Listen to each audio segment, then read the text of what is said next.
Bonjour à tous et bienvenue sur KTO pour Chemin de Vie. Aujourd'hui, je reçois le père Jean-Luc Leverrier. Père, bonjour. Bonjour. Parmi vos multiples casquettes, vous êtes vicaire à Notre-Dame de Clignancourt dans le 18e arrondissement, mais vous êtes aussi aumônier d'étudiants, aumônier de la communauté portugaise, prêtre de la communauté d'Ain Carême, et j'en oublie sans doute, en cela vous êtes emblématique de cette jeune génération de prêtres, vous êtes sans cesse débordé. Vous tiquez un petit peu, c'est pas... Oui, enfin, d'abord la communauté portugaise, elle est à la paroisse Notre-Dame de Clignancourt, et puis les étudiants, les lycéens qui sont sur la paroisse, probablement plus que d'autres prêtres, j'ai un ministère relativement centré géographiquement en tous les cas. Plus que les prêtres en province, certainement. Ouais, ça fait quand même beaucoup de casquettes. Vous vous attendiez à ça quand vous avez commencé? C'est venu peu à peu, donc il n'y a pas eu de surprise puisque les choses se sont ajoutées peu à peu. Enfin, c'est très heureux. Hein. Il y a vraiment des belles choses. Oui. Ouais, bah c'est cette activité ne vous empêche pas de vous adonner sur quelques temps libres que vous avez à votre passion, le cyclisme. Et on va le voir, vous n'êtes pas, vu votre niveau, vous n'êtes plus vraiment dans l'amateurisme. Mais si je vous ai invité en cette fin d'Avent, c'est pour parler de Noël. Vous nous expliquerez en quoi cette fête est importante pour vous et en quoi elle a nourri votre vie de prêtre. Mais avant cela, je vais passer la parole à Chloé qui va faire un petit portrait de vous. Bonjour Frédéric, bonjour Père. Bonjour. Vous êtes né à Paris dans une famille très simple. Vos parents, laveurs de carreaux, se sont saignés pour donner à leurs 3 enfants toutes les chances de réussir. Vous avez fait toute votre scolarité dans le privé, au collège et lycée Stanislas. Pendant vos années de collège, un peu comme tous les adolescents, vous mettez de côté la religion. Pourquoi ? Comme tout le monde. Hein. Enfin, je ne vais pas faire ni l'éloge, ni mettre en accusation la catéchèse dans les écoles catholiques. En tous les cas, à Stanislas, j'ai reçu des choses honnêtes. Mais aussi, comme tous les jeunes dans ma classe, enfin beaucoup de jeunes dans ma classe, peu à peu, les choses se sont attiédies. Le fait est que j'avais jamais été vraiment très pratiquant, donc l'enseignement religieux que je recevais n'était pas nourri par une vie chrétienne dans mon enfance. Et voilà, les choses se sont arrêtées doucement.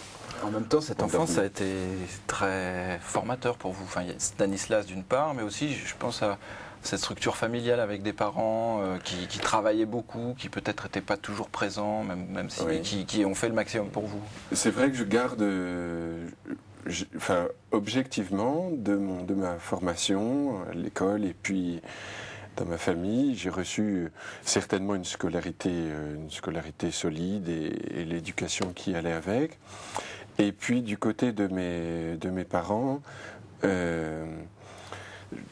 cette simplicité et le grand courage qui était le leur, plus tard, hein, sur le moment, sans doute, j'en étais pas tellement conscient, mais plus tard a fait beaucoup mon admiration.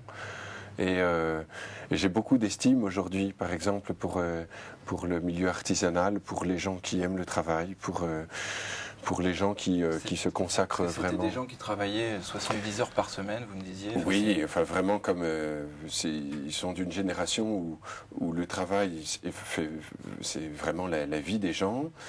Et étant laveurs de carreaux, ils avaient autant de travail qu'ils s'en souhaitaient ou qu'ils s'en acceptaient en tous les cas. Et moi j'ai vu mes parents faire effectivement 60, 70 heures, peut-être 80 heures dans la semaine. On est loin de ce qui se fait aujourd'hui. Mais je vous coupe. Ça c'est une petite anecdote, vous en parlez pas peut-être par timidité ou par... mais on les appelait les amoureux en fait, parce qu'ils ont toujours travaillé ensemble. C'est beau cette image. C'est vrai, c'est une autre particularité de mes parents, c'est que j'ai le privilège d'avoir des parents qui sont encore unis et heureux ensemble, mais pas seulement, puisque tout au long de leur vie, ayant travaillé ensemble, eh bien, en fait, ils ont été pratiquement 24 heures sur 24 les deux ensemble. Et dans cette petite corporation d'artisans laveurs de carreaux, où les uns et les autres ont leurs histoires, leurs surnoms, eh bien dans leur quartier de Sèvres-Babylone, là où ils travaillaient, les gens, les collègues surtout, les avait surnommés les amoureux. Et j'ai appris ça un peu après, mais pour moi, je reçois ça avec beaucoup de tendresse et d'affection. Mais d'une certaine façon, c'est peut-être un peu tiré par les cheveux, mais est-ce que ça aide à fonder ses racines chrétiennes quand on a des parents comme ça qui s'aiment et puis qu'on appelle et qu'après il faut enseigner d'une certaine façon, aller vers l'autre et qu'on... C'est certainement pour moi source de... c'est un bel exemple, pas forcément un modèle imitable aujourd'hui. Des gens qui travailleraient ensemble, je ne suis pas sûr que ce soit toujours réaliste ou réalisable. Mais en tous les cas, c'est un bel exemple pour moi de gens de couples qui a voulu œuvrer ensemble. Et pour le coup, un bel exemple pour leurs enfants et j'en ai bénéficié. Outre le fait que je n'étais pas tiraillé entre l'un ou l'autre.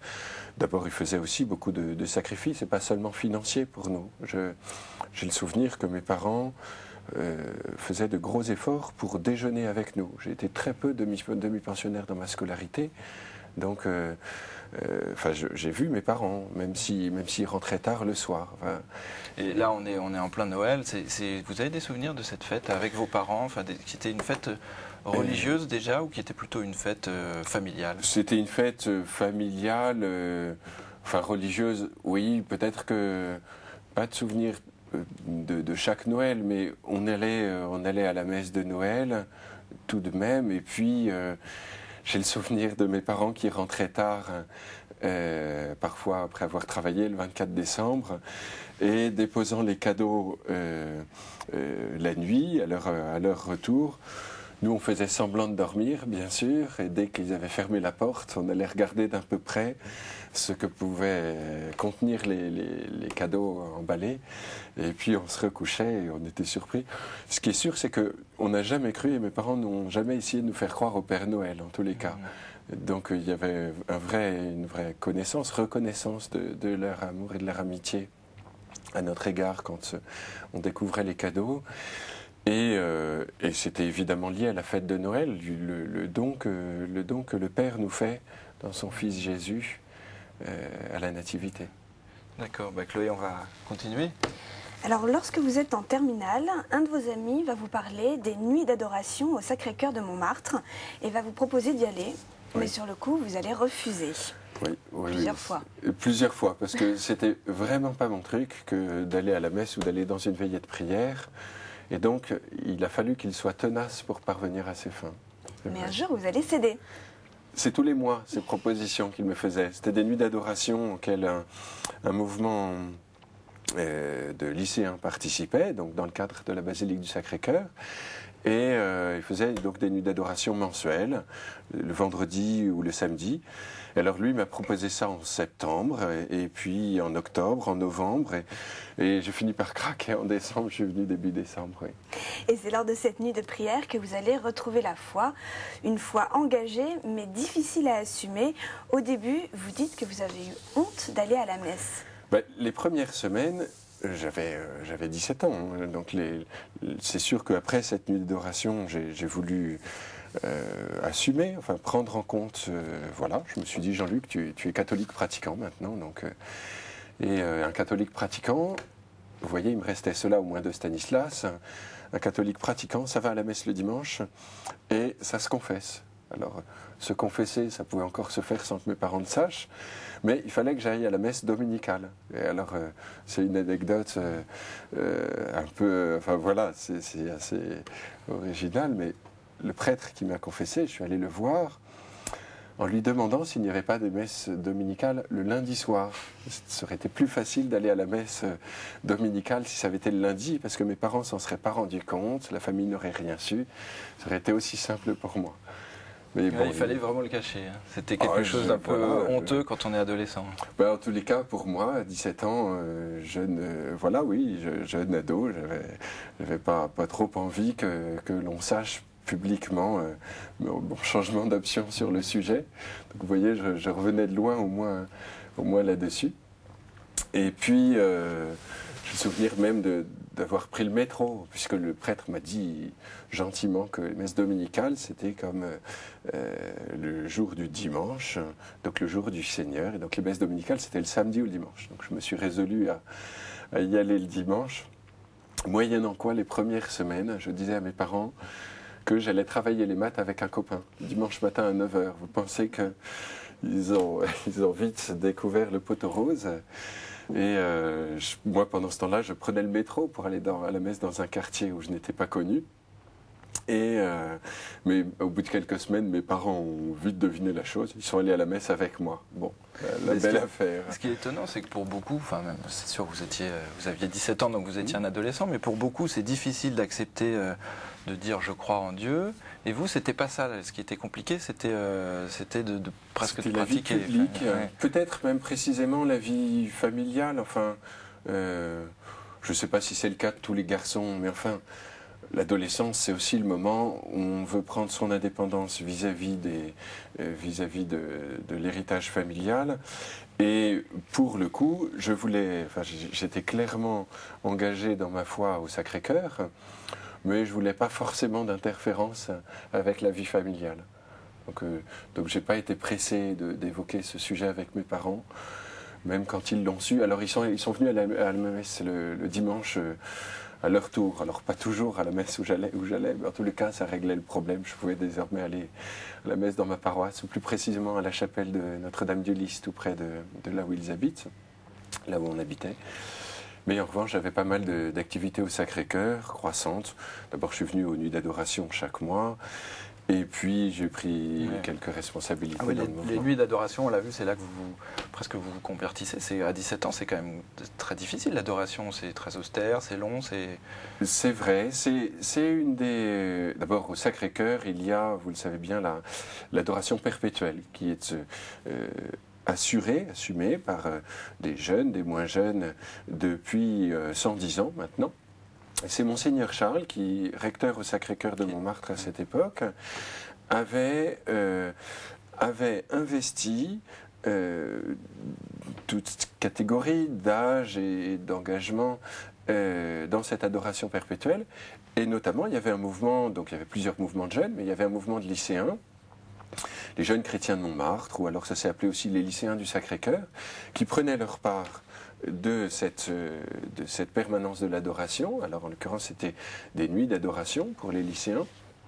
Et c'est là aussi que, sous l'initiative de Monseigneur Charles, deux autres grandes parts de la vie chrétienne étaient nourries dans le cadre de ces mouvements.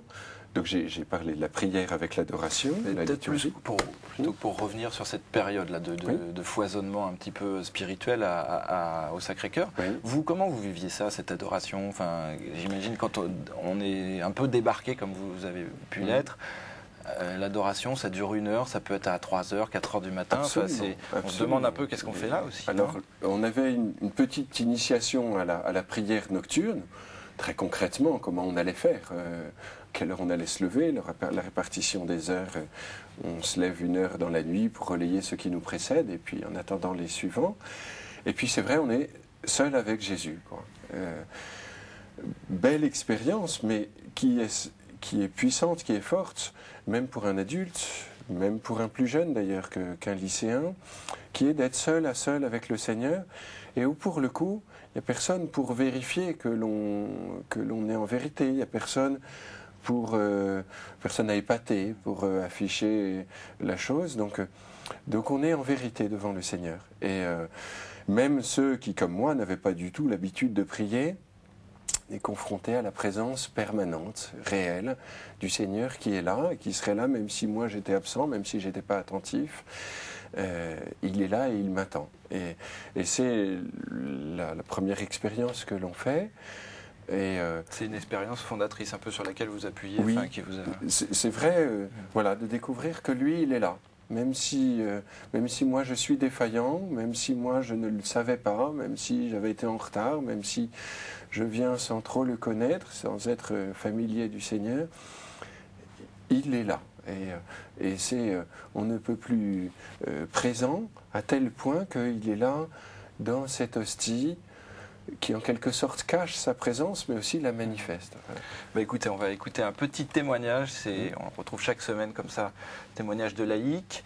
Aujourd'hui, il s'agit du témoignage de Guillaume, un jeune étudiant de 21 ans. C'est une interview réalisée par François Lespèce. D'accord. Mes parents ne sont pas croyants, ou du moins ont perdu la foi, mais ils ont voulu que je sois baptisé. Donc j'ai eu toute une éducation religieuse dès mon enfance, sans pour autant faire la rencontre de Jésus finalement. Je crois que c'est au lycée que les choses ont commencé à s'accélérer. En fait, j'avais quelques amis qui, eux, étaient catholiques pratiquants, qui avaient l'habitude de se réunir en fait, dans le petit oratoire de notre école, tous les samedis. Je chantais, j'aimais bien la musique, donc ça ne me dérangeait pas de chanter le bon Dieu, mais ça ne représentait pas grand-chose pour moi, c'était encore que de la musique. Un jour, justement, un de mes amis m'a invité dans un groupe de prière, et à ce moment-là, le prêtre, sans que je m'en aperçoive en fait, est arrivé avec le Saint-Sacrement par derrière. Donc on était dans une crypte, le prêtre est arrivé par derrière avec le Saint-Sacrement, donc un chemin s'est fait au milieu, et Jésus est passé en fait au milieu de nous et s'est posé sur l'autel. Et je crois que c'est au moment où Jésus est passé dans ce Saint-Sacrement, où j'ai tourné mes yeux vers lui, je crois que c'est le premier moment où la grâce m'a été faite de me dire que Jésus était vivant. Je crois que c'est à ce moment-là que j'ai vu Jésus comme une personne vivante. Je suis sorti de ce groupe de cette veillée avec tout à apprendre d'un Dieu que je ne connaissais pas, que je venais de rencontrer. Et donc voilà, a commencé pour moi un chemin à la suite de Jésus. J'ai vraiment senti dans mon cœur que pour toucher ma famille, pour toucher mes parents, il fallait que ma vie change, il fallait que je laisse Jésus changer ma vie, plutôt que de leur annoncer quelque chose qu'ils n'allaient pas forcément comprendre. Enfin, c'est l'amour de Dieu, j'ai tendance à dire, c'est comme du chocolat. Je peux vous en parler 2 semaines, tant qu'on ne l'a pas goûté, on ne sait pas ce que c'est. J'ai pas choisi, j'ai pas inventé. C'est Jésus présent dans son très saint sacrement qui m'a converti, Jésus était là, quoi. Oui, alors Père, une petite réaction, c'est quelque chose de à la fois très simple et en même temps on peut se demander sur quoi c'est fondé. Enfin, tellement c'est simple. Est-ce que c'est pas une foi d'adolescent comme ça qui s'emballe sur quelque chose? L'interview est brève et le témoignage est bref, donc sans doute il y a bien d'autres choses dont il n'a pas parlé. Pour ma part, j'en ai pas parlé, mais j'ai découvert aussi au Sacré-Cœur, j'ai découvert l'Église, l'amour de l'Église. Très concrètement, il a fallu que quelqu'un me parle, un fidèle du Christ me parle de Jésus pour que moi je le connaisse. Il n'est pas tombé comme ça du ciel. Je pense à l'insistance de ce Jean-Patrick, là, ce camarade de classe. Et c'est parce qu'il était lui-même témoin du Christ, et l'Église s'est manifestée là. Et j'ai découvert aussi au Sacré-Cœur l'amour de l'Église comme ça, enfin, et de l'institution, et des personnes qui la liturgie. Et de la liturgie, bien sûr. Et vraiment, le Christ Seigneur est présent, même dans son Saint-Sacrement, est présent dans l'Église, quoi, par l'Église. Bah écoutez, on va continuer quelques années plus tard, en fait, vous rentrez au séminaire. Oui, vous allez quitter le lycée pour Normal Sup Maths, mais vous savez déjà que ce n'est pas votre voie et que c'est vers la prêtrise que vous voulez vous diriger. Pour vous, avoir la foi, c'est évangéliser, en parler. Vous participez à des groupes d'évangélisation de rue. Vous vous tournez vers les plus pauvres par le biais de l'association de l'Arche de Noé qui a été fondée par la communauté d'En Carême. Chaque week-end, l'association accueille et initie les sans-abri à la religion. C'est un moment de partage. Vous leur offrez vraiment une vraie vie de famille. Oui. En fait, l'Arche de Noé, elle a été fondée effectivement par le Père Giton, un des fondateurs de la communauté à En Carême, en 1985 à En Carême. En 1986, Père Giton a rassemblé quelques étudiants, j'en étais, pour faire une famille avec les gens un peu amochés par la vie et qui n'avaient pas d'origine, d'héritage chrétien. Et l'idée était de leur donner un lieu, une vie de famille, une vraie vie de famille, pour acquérir les réflexes chrétiens, une prière du matin, prière avant de manger, le fait de se confesser, de se demander pardon quand on se blessait les uns les autres. Et vraiment, j'ai beaucoup appris là. Alors, la Providence a fait qu'une fois devenu prêtre, j'ai été nommé d'abord à Saint-Laurent, gare de l'Est, mais ensuite à Notre-Dame de Clignancourt, tout près de là où se trouve l'Arche de Noé.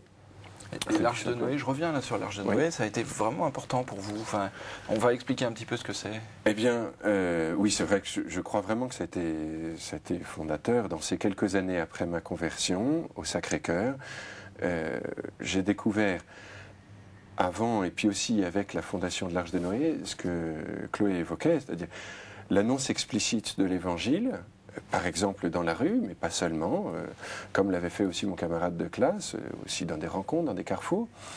Et puis le service des pauvres, l'approche, enfin, l'annonce de la bonne nouvelle aux pauvres, plus précisément. On fait parfois des choses pour eux, de donner de l'argent ou de faire des abris. Pour vous, c'est essentiel, finalement, quand on a la foi, il faut la transmettre. Absolument. Et même, donc c'est l'évangélisation de rue. C'est l'annonce de l'évangile, et même précisément pour ce qui est de l'Arche de Noé, l'annonce de la bonne nouvelle aux pauvres. Vous savez, dans l'évangile, la bonne nouvelle est annoncée aux pauvres, c'est un des critères de la venue du Sauveur. Et Jésus l'annonce et le montre pour que Jean-Baptiste le comprenne. Donc plus concrètement, en fait, c'était l'Arche de Noé, c'est des week-ends pendant lesquels vous accueillez les sans-abri. Et parfois même, on va à leur rencontre, mais avec eux. L'Arche de Noé participe à l'évangélisation de rue. C'est pas simplement un lieu où on va les protéger, mais à leur tour, à notre tour, on va. Mais pour ces sans-abri qui dorment dehors, qui n'ont pas forcément, ou qui passent leur journée à quêter un petit peu de nourriture, quelques pièces, vous pensez que c'est important pour eux l'évangile, et que finalement il ne faudrait pas plutôt d'abord remplir leur assiette? C'est essentiel. D'abord, l'Arche n'est pas exclusivement constituée de sans-abri. Il y a beaucoup de gens un peu à la limite, dans un hôtel ou érémistes, ou de temps en temps hébergés. Donc, c'est pas strictement des personnes qui sont à la rue, mais c'est essentiel, puisque souvent, même pour les chrétiens, ce que l'on fait pour les pauvres, c'est tout sauf leur parler de Jésus. Ce qui est incroyable. Si moi je crois que le Seigneur est mon trésor, mon sauveur, celui qui est mort pour moi, celui qui a livré sa vie pour moi, comment n'en parlerais-je pas à ceux qui n'ont rien? Et paradoxalement, ils sont pauvres, mais ils sont plus pauvres encore de l'annonce de l'Évangile, puisque personne n'ose leur en parler. Et l'Arche de Noé, c'est le lieu où on considère que ce qui est riche pour nous, ce qui est un trésor pour nous, doit aussi l'être pour ceux qui sont démunis. Mais c'est de la chaleur, c'est aussi de la chaleur humaine que vous leur avez. Bien sûr, parce que annoncer Jésus aux pauvres, ça nous enjoint de aussi participer à une aide matérielle et plus précisément à une vie communautaire. Et c'est l'Arche, une vie familiale. Au moment de Noël, alors, parce que c'est une période un peu douloureuse pour les sans-abri. Noël, c'est souvent la solitude. Absolument. Noël, c'est d'abord pour les gens qui ont été à la rue ou qui ont été seuls, c'est d'abord une fête douloureuse parce que les médias et puis la réputation de Noël leur envoient à la figure la fête que fait tout le monde, mais pas eux. Et souvent, ils voient l'approche de Noël avec douleur, avec crainte, même à l'Arche. Et c'est un sacré défi à l'Arche de Noé que de découvrir, de leur faire découvrir une vraie fête de Noël où on découvre le Christ Seigneur qui nous est donné, qui nous est livré par le Père dans la crèche. Et vous sentez que c'est important pour eux? Parce qu'on a parlé de solitude, on a parlé d'un peu de cette provocation que peut-être ces lumières dans les rues. Enfin, pour eux, c'est essentiel. À l'Arche, c'est souvent la première expérience de fête de Noël heureuse qu'ils font. Mais je vous assure que c'est pas rien. Il faut qu'on se retrousse les manches pour les empêcher ou leur éviter de chercher à tomber, quoi. Enfin, certains veulent fuir, veulent s'isoler, veulent aller boire, etc. Et non, de leur faire découvrir que le Christ est venu pour eux aussi, quoi.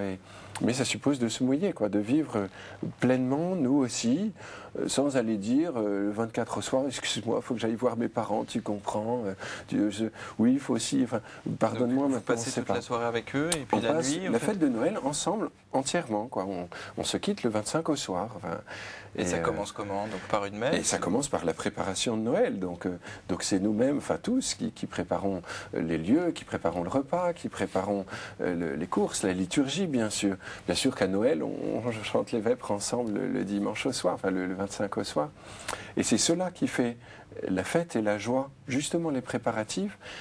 nous y participons tous, pas simplement un cadeau qu'on va faire à un autre, mais tous ceux de l'Arche participent de la préparation, jusque même dans l'évangélisation, puisque le 24, avant, on va dans le métro, place Clichy, ou alors rue du Poteau, pour annoncer l'évangile.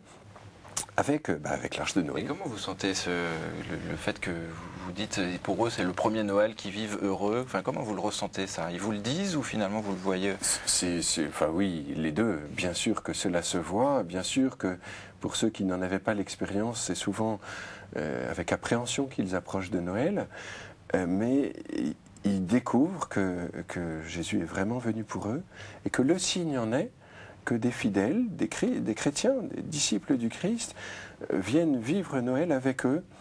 Et pas seulement un repas, pas seulement des cadeaux, mais précisément la liturgie en entier, quoi. Enfin, la liturgie vient envahir la vie, vient occuper la vie de l'Arche, du début à la fin. Enfin, il y a une petite...